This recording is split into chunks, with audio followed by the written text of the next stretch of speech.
반드시 뭘 해줘야 되냐면은 재개발을 해야 됩니다. 부실 것은 부시고 그 다음에 새로 만들 것은 만들어서 관광객의 동선을 만들어줘야 돼요. 재생이라는 단어에 붙여서 이 관광객의 동선을 안 만들어주니까 산과 관광이 분리가 안 되는 거예요.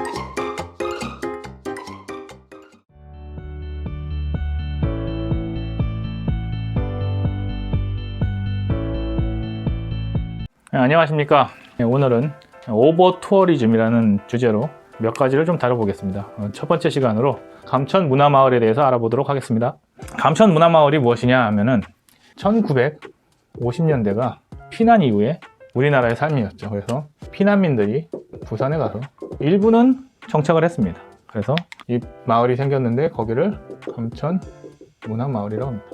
문화는 이제 뒤에 붙은 거고, 감천이라는 곳이 일단은 생긴 것이 산이 있으면은 여기에 이렇게 지어진 집들입니다. 이런 식으로 지어졌기 때문에 밑에 집들이 이렇게 산 바깥을 바라볼 수 있게 됐죠. 그래서 약간 이것이 무엇하고 비슷하냐면은 그리스의 산토리니와 비슷하다 해가지고 이런 곳만 발견이 되면 득달같이 몰려와서 그림을 그려냅니다. 그러면서 이 그림이 뭐가 됩니까? 문화가 되죠. 그래서 감천 문화마을이 된 겁니다. 그래서 색칠을 해보니까 밖에서 보기엔 꽤 이쁩니다. 그래서 그 이쁜 걸 가지고 이제 사람들이 찾아오기 시작했고, 이게 뭐가 됩니까? 관광 상품이 됩니다. 그런데 이 동네 자체가 그렇게 마을에서 많이 사는 게 아니에요. 사람들이 많이 살지 않는데 관광객이 많이 오니까 여기가 오버되는 거, 오버. 그래서 오버 투어리즘이라고 하는 단어가 생겼습니다. 이 동네는 원래 조용한 동네고 삶을 살아가던 동네입니다. 그런데 누가 오기 시작했으니까, 관광객이 들어오기 시작했으니까 이제 득달같이 무엇이 생깁니까? 이 동네에 K바가지가, K바가지. 자, 이 K바가지가 생기면 누구만 이득을 보느냐? 살던 상인이 이득을 보기 시작합니다. 그런데 여기에 살던 상인과 또 하나의 부류는 조용하게 삶을 살던 사람이 있는 거죠. 이 두 사람들이 뭐 합니까? 대립을 맞기 시작하는 거죠. 왜 대립이 되느냐? 여기 상인들은 사람이 많을수록 좋죠. 여기 있는 사람들은 사람이 많으면 시끄럽죠. 사람이 적을수록 좋다고. 오버라는 건 뭡니까? 여기서 다닐 수 있는 사람의 숫자를 넘었다는 거죠. 여기를 관광마을로, 감천 문화마을로 만든 사람들은 무엇을 생각을 했습니까? 야, 관광지다. 사람이 많이 왔어. 그러니까 어떻게 돼? 성공하고 실적 이렇게 하고 이거를 뭐 합니까? 기사로 냅니다. 그럼 이 기사를 보고 관광객이 오고 또 실적, 또 기사를 내고 이런 식의 계속 반복이 됩니다. 그러고 나니까 어떻게 돼? 관광객은 계속 몰려오는데 이 안에 인프라가 없다. 그러니까 여기 있는 관광객이 어떤 경험을 하기 시작합니까? 불편하고 비싸고 그 다음에 더럽고 이런 삼중고를 겪기 시작합니다. 근데 이게 관광객만 겪는 것이냐? 아니죠. 누구도 겪게 돼요? 조용하게 살던 사람들도 겪게 되는 거죠.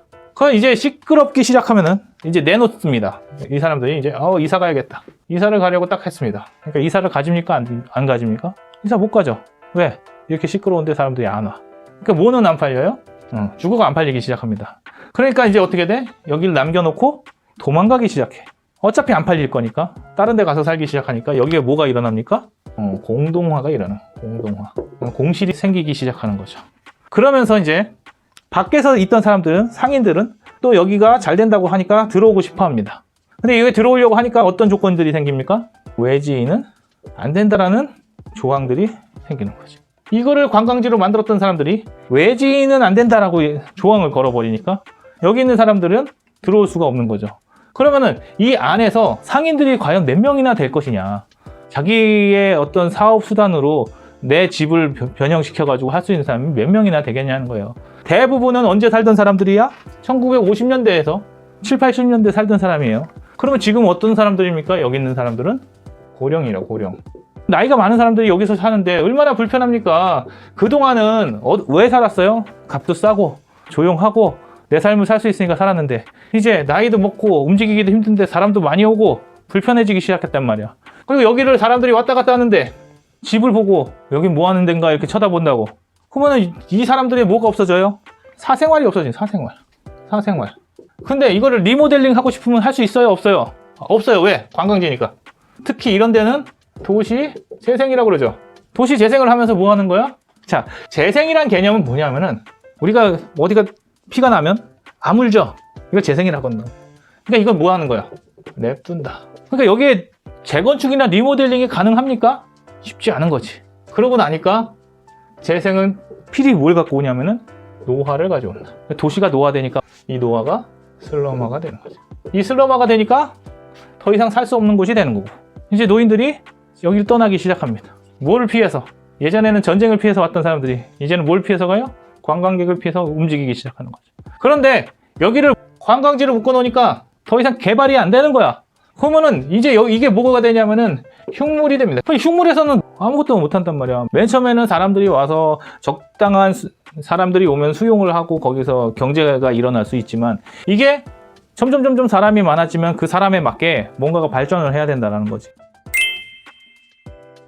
우리가 백종원의 골목 식당을 보면은 항상 어떤 식으로 가냐면은 매장이 있는데 여기에 이제 백종원이 오면 원래 사람이 없던 매장이 붐비기 시작하죠. 이제 백종원의 솔루션을 받는 거예요. 솔루션이 들어가고 고객이 증가하면은 이제 이 매장은 어떻게 되냐면 이 고객이 항상 매장 수용 능력을 벗어나죠. 백종원 씨의 솔루션은 줄서기를 시킵니다. 매장이 수용이 안 되니까. 그러면 이 줄이 적당하면 괜찮은데 이 줄이 엄청 많아지기 시작하면 주변이 힘들죠. 다른 매장이나 주거에 피해를 줍니다. 민원이 들어오고 그다음에 영업에 방해가 됩니다. 이런 걸 해결을 해야 되는 거예요. 그러다 보니까 이제 두 가지 방법이 있습니다. 첫 번째는 매장을 확장시켜야 되거나, 두 번째는 매장을 이전을 해야 됩니다. 어떤 선택을 하든지 수용 능력을 키워주는 건데요. 자, 매장을 확장을 한다는 것은 10평짜리 매장을 10평으로 리모델링 하는 게 확장입니까? 아니죠. 이거는 이거에 해답이 될 수가 없어요. 그러니까 어떻게 돼야 되냐면은 옆에 걸 사든지 아니면 다른 곳으로 옮겨야 됩니다. 이전을 해야 되죠. 먼 데로 이전하는 게 아니라 그래도 크게 만들어야 돼. 10평짜리를 뭐 20에서 뭐 30으로 늘려야 되는 거지. 그럼 이거는 뭐냐면은 개발이에요, 개발. 요 개념은 재생이고요. 요 개념은 개발입니다. 그러면은 관광지도 어떻게 돼야 돼? 재생할 게 아니라 개발을 해야 되는 거고, 이게 수용이 안 되면은 어떻게 돼요? 다른 쪽으로 이전을 시켜야 되는 거야. 그런데 관광지는 무엇입니까? 부동산이란 말이야. 그러니까 뭐가 안 돼요? 이전이 불가하죠. 반드시 뭘 해줘야 되냐면은 재개발을 해야 됩니다. 부실 것은 부시고 그 다음에 새로 만들 것은 만들어서 관광객의 동선을 만들어줘야 돼. 재생이라는 단어에 묻혀서 이 관광객의 동선을 안 만들어주니까 삶과 관광이 분리가 안 되는 거예요. 분리가 안 되니까 이제 어떻게 돼? 관광은 막을 수 있어요? 없어요? 계속 오니까 못 막죠. 그러니까 분리가 안 되니까 누가 나가야 돼요? 삶이 나갈 수밖에 없는 그런 결과를 가져오는 거다 이거지. 그래서 오늘 감천문화마을을 가지고 하나 설명을 드렸는데, 이렇게 돼서 감천문화마을이 어떻게 됐느냐? 2019년에는 관광객이 308만 명이었어. 1년에 308만 명이 왔어요.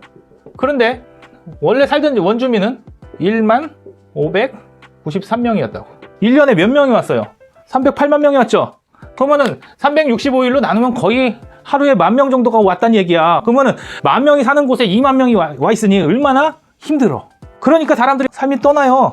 그래서 이게 얼마가 돼요? 2019년에 7,298명이 됩니다. 관광객이 늘면 늘수록 원주민이 떠난다고. 왜? 같이 부대껴 살기 힘들거든요.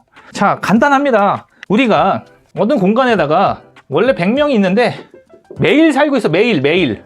근데 여기에 맨날 왔다 갔다 하는 사람 100명을 집어넣으면 이 사람들은 잠깐 왔다가 힘들고 가면 돼. 근데 누가 힘들어? 여기 있는 사람이 힘들다고. 그러니까 이 사람들이 어떻게 돼? 매일 있는 게 힘드니까 이 사람들이 이탈하기 시작한 거예요. 그래서 얼마가 남은 거예요? 70명이 남은 거지. 이렇게 이해를 하시면 됩니다. 감천문화마을 어떻게 될까요? 누구만 남을까요? 이제 원주민이 떠나니까 삶은 떠났죠. 관광만 남아있으니까 이 관광에선 누구만 남아있어요? 상인만 남는 거죠. 그럼 이 상인은 이 집에 사냐 이거야? 안 살 거라고. 이것과 비슷한 데가 어디냐? 이 다음에 문화는 어디로 넘어가느냐? 그게 안동 화해마을이다. 오늘은 오버투어리즘 1편으로 감천문화마을 알아봤고요. 한 두세 편 더 찍어보도록 하겠습니다. 시청해주셔서 감사합니다.